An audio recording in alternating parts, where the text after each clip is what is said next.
o sequestro, da hipoteca legal, do arresto, da prisão provisória, da prisão em flagrante delito e da prisão preventiva, da menagem, da liberdade provisória, da aplicação provisória de medidas de segurança.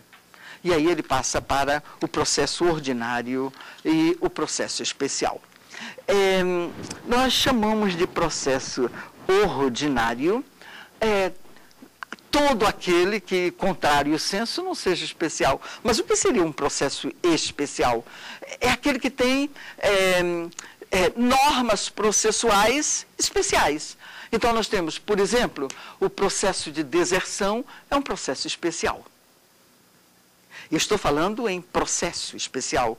Eu não estou é rito especial. Eu não estou falando em conselho especial.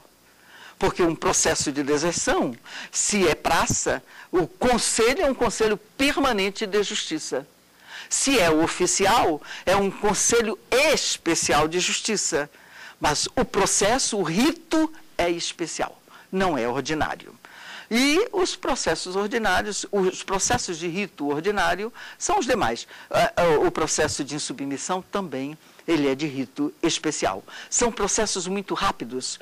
Eles são instaurados a partir de determinados documentos que existem, que mostram a não apresentação, por exemplo, do conscrito. Então, ele não se apresentou para incorporação, mas estava devidamente marcado o lugar, o dia de apresentação, e ele não o fez. Ele tinha conhecimento desse fato. Esses elementos, e aí um termo de insubmissão, são suficientes para iniciar aquilo que nós chamamos uma instrução provisória de insubmissão. Quando aquela pessoa é capturada ou se apresenta e é considerada apta para o serviço militar e é incorporada, aí o Ministério Público vai apresentar uma denúncia e aquela instrução provisória de insubmissão se transforma num processo de insubmissão. A mesma coisa ocorre com a deserção. É claro que mutatis mutandis. Né? Então, nós temos exatamente essas questões. Nós vamos ter a instalação do Conselho de Justiça, como é que se instala. O nosso processo ele é tão meticuloso que ele vai dizer até como os integrantes do Conselho devem ficar sentados. E essa questão é extremamente interessante, porque quando surgiu a Lei Orgânica do Ministério Público, foi dito na Lei Orgânica que o membro do Ministério Público sempre se sentaria à direita do presidente. Esqueceram naquela lei a existência da Justiça Militar de primeira instância e os conselhos de justiça. E o Procurador-Geral da Justiça Militar, nessa época, ele de repente, não sei qual foi o pensamento dele, nem quero tecer comentários acerca desse pensamento, mas ele começou a exigir dos procuradores que exigissem dos juízes auditores que eles sentassem à direita do presidente. Ora, se nós temos um conselho todo junto e o Ministério Público vai se meter aqui no meio do conselho, isso criou um grande problema. Juízes do Brasil todo, nossos juízes, se rebelaram com relação a essa exigência e a questão chegou aqui no Supremo Tribunal Federal. Foi até chamado pela revista Veja, se eu não me engano, a dança das cadeiras, que fez o Supremo perder tempo analisando. Então, o Supremo Tribunal, ele tomou uma decisão interessante. A Lei Orgânica do Ministério Público é uma lei complementar à Constituição.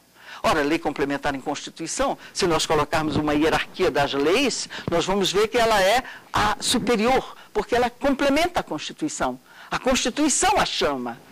E o nosso Código de Processo é um mísero decreto-lei de 1969, assinado por ministros, ministro da Marinha, do Exército e da Aeronáutica.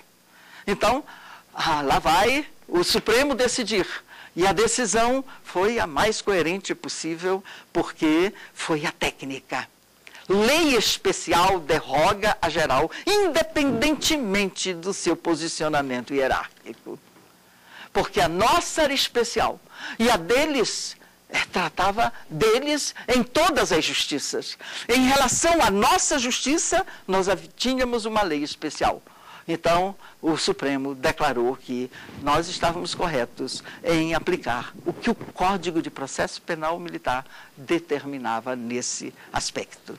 E assim foi encerrado esse conflito. Conflito bobo, tolo, mas foi um conflito. Bem, nós temos aqui o direito de recorrer em liberdade. Nós temos um artigo 527, que é interessante, que, no meu entender, nós aplicamos este artigo, mas se nós não aplicássemos, ele seria obrigatoriamente afastado. O réu não poderá apelar sem recolher-se à prisão. Desde quando, né? Mas vamos ver. Salvo-se primário e de bons antecedentes, reconhecidas tais circunstâncias na sentença condenatória. Então, se o réu estiver solto na época do julgamento, aqui está dito, recolher-se à prisão, querendo mostrar que ele pode estar solto. E aí, nós teríamos que aplicar isso, mas, na realidade, não seria cabível. Nós utilizamos isto aí, reconhecemos essas circunstâncias na sentença condenatória para reconhecer a ele o direito de recorrer em liberdade, mas numa disputa jurídica a respeito desta questão aqui, este artigo seria também, hoje, considerado como violador de liberdades fundamentais previstas na própria Constituição. Se ele está preso, ele pode continuar preso. Se o crime exige que ele esteja preso, que ele continue. Mas, fora isso, não. Nós temos aqui a execução militar, as nulidades e recursos em geral, que estão previstas lá. E temos também a execução de sentença. Aí nós temos os casos em que a execução de sentença, ela será, como é que vai ser feito? Se ele for militar, diz o artigo 59 do Código Penal Militar, a pena de reclusão é tipicamente processual, mas está no Código Penal Militar. A pena de reclusão ou de detenção até 2 anos, aplicada a militar, é convertida em pena de prisão e cumprida, quando não cabível, a suspensão condicional pelo oficial em recinto de estabelecimento militar, pela praça, em estabelecimento penal militar, onde ficará separada de presos que estejam cumprindo pena disciplinar ou pena privativa de liberdade em tempo superior a 2 anos. Então, nós temos aí até 2 anos facilmente. Mas quando é mais de 2 anos, então, por mais de 2 anos aplicada a militar, é cumprida em penitenciária militar. E na falta dessa, em estabelecimento prisional civil, ficando recluso ou detento, sujeito ao regime, conforme a legislação penal comum, de cujos benefícios e concessões também poderá gozar. A mesma coisa ocorre quando se trata de civil. Ele vai para o estabelecimento prisional civil, mas ele também fica sujeito àquele regime e da legislação penal comum e também aproveita os benefícios e as concessões. E agora nós temos, por crime praticado em tempo de guerra, poderá o civil ficar sujeito a cumprir a pena, no todo ou em parte, em penitenciária militar, se, em benefício da segurança nacional, assim o determinar a sentença. Bem, eu gostaria de dizer que, com isto aqui, nós podemos considerar que os outros elementos que existem no processo penal militar são semelhantes ao processo penal comum. E nós queremos, então, lembrar que, na aula de hoje, fazendo um rápido passeio pelo Código de Processo Penal Militar, nós examinamos o Código de Processo Penal Militar como um Código de Processo Penal especializado, que se sobrepõe, portanto, ao Código de Processo Penal comum. Código de Processo Penal especializado. E nele nós destacamos algumas normas que não têm aplicação atual, porque elas se tornaram inconstitucionais, tendo em vista a Constituição de 1988, que dispôs de forma diferente daquilo que elas estabeleciam anteriormente, realçando que, inicialmente, aquelas normas todas eram constitucionais.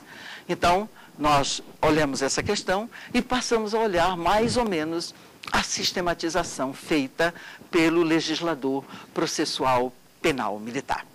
Eu quero crer que aqui nós encerramos o nosso curso sobre direito penal militar. Eu gostaria de, antes de agradecer, de lembrar que a justiça militar é uma justiça federal especializada, integrante do Poder Judiciário Nacional desde 1934 e corresponde a uma justiça que tem mais de 200 anos de criação no Brasil. Criada ainda no Brasil colônia, aliás, criada no mesmo ano em que o Supremo Tribunal Federal foi criado. Foi criado, né, através da Casa, está a origem dele através da Casa de Explicação.